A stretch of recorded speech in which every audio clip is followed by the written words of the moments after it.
Hi guys! From Sydney, lumipad kami ng Adelaide.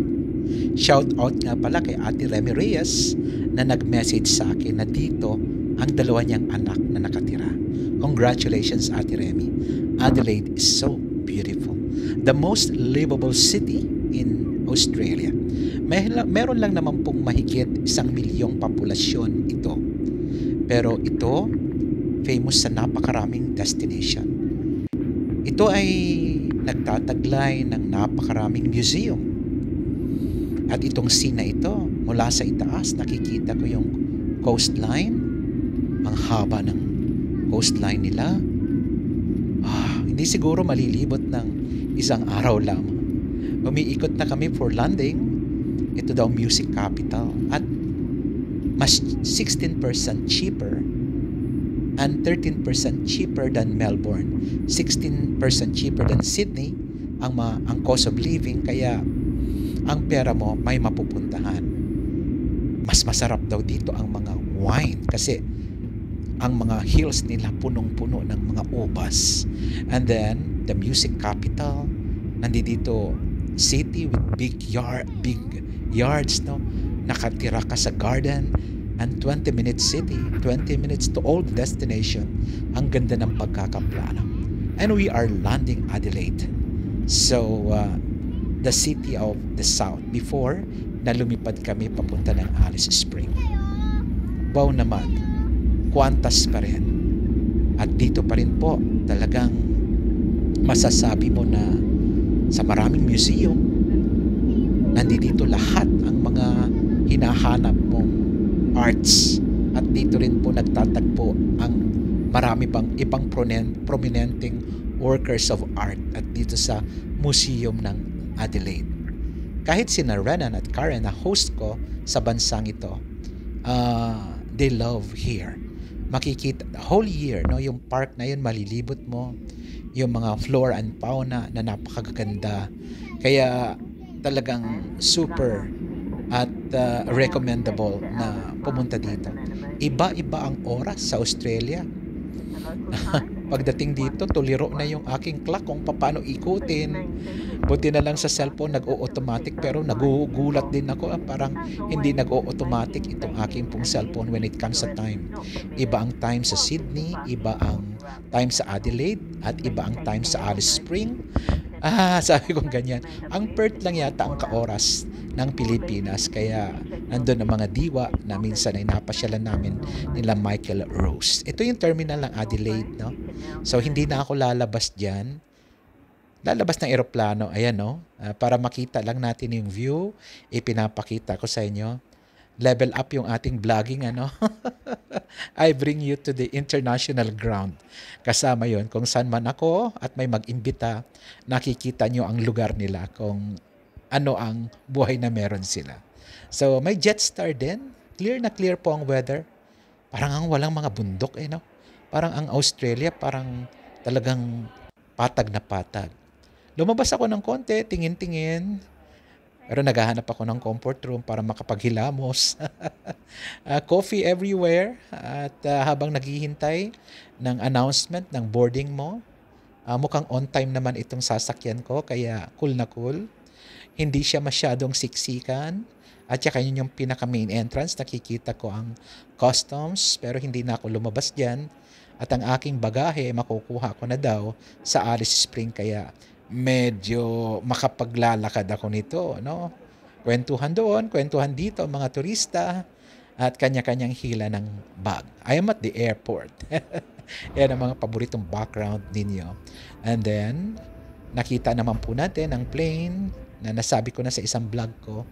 Ang ganda-ganda ng plane ng Qantas papunta ng Alice Springs sa Northern Territory.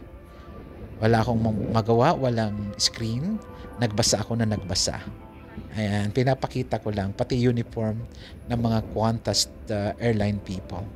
So guys, thank you. At ito lang ang isi-share ko sa inyo as of now. Pero dagdagan pa natin. Ayan. Mukhang wala pang ligo o okay na okay. Wow lang, titingin yan. Yan sa likod ko, pero magtatago din. So, Uh, well, may pagkain siniserve ha. Kaya sabi ko, sana ang Cebu Pacific meron din. Ang Philippine Airlines sometimes meron, pero sa kanila guaranteed yung masarap nilang bread at saka apple juice. Yan yung paborito nating i-order ng libre. Hindi na tayo nag-wine at baka mahilo tayo. So, that's it, no? Kaurna ang mga traditional people dito. Talagang binibigyan sila ng share ng government sa income nila sa tourism.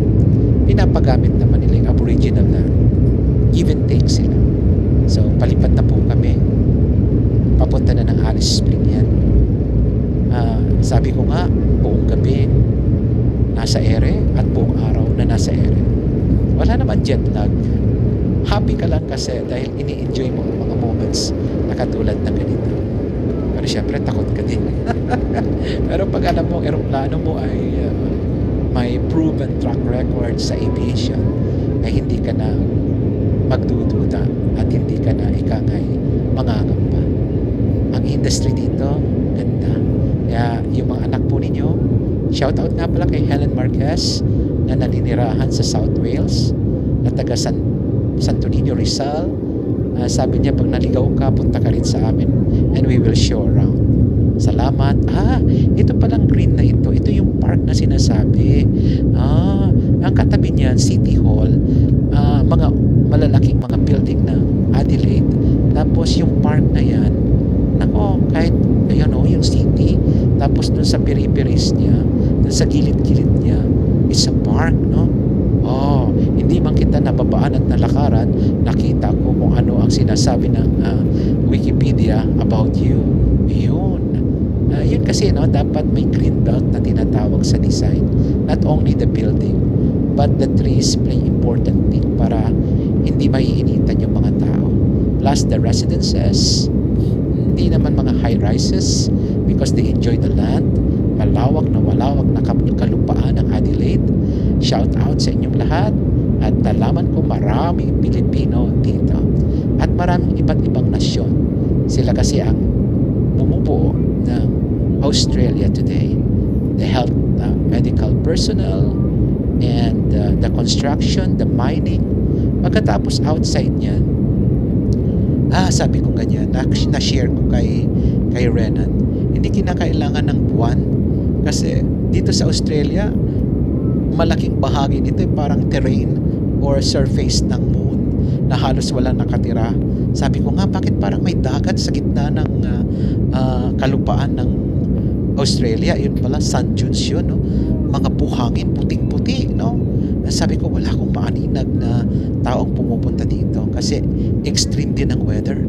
Pag talagang malamig, kaya kinakailangan, you should live in a habitat na good for the humans. Otherwise, you cannot bear the worst. Sabi nga ni Renan, the extreme of extremes, no? Extreme hot, extreme cold. Kaya doon ka sa malapit sa may mga utilities na nagpo-provide ng water, nagpo-provide ng init, no? So yan, no? Parang sabi ko nga, mukha ng buwan na bakit kailangan pang pumunta ng buwan, ang daming makikita sa lugar na ito. Look at the clouds under us. Sabi ko nga, napapakanta ako ng kanta ni Regine Velasquez. So smooth na smooth, walang turbulence, mainit, pero papasok pa sila sa tag-init pa uli. May 4 seasons ang continent ng Australia. Merong summer, may winter, may fall, may autumn, yung spring nga, ano. So, yung iba, pag malamig doon, bababa doon. Pag mainit doon, aalis doon. So, yan po ang napakalaking continent ng Australia. Yung clouds, may rain yan, no? Babagsak yan sa kanila. Pero mukhang madilim sa ilalim. So, guys, thank you for watching and thank you for following, no?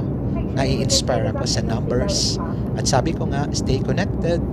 And this vlog simply connecting you and connecting you to me and me to you.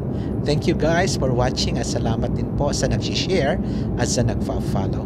I hope I can go to your place and share your place with the rest of the world. Happy viewing and more from my few days only stay in Australia. God bless you and your family. Bye!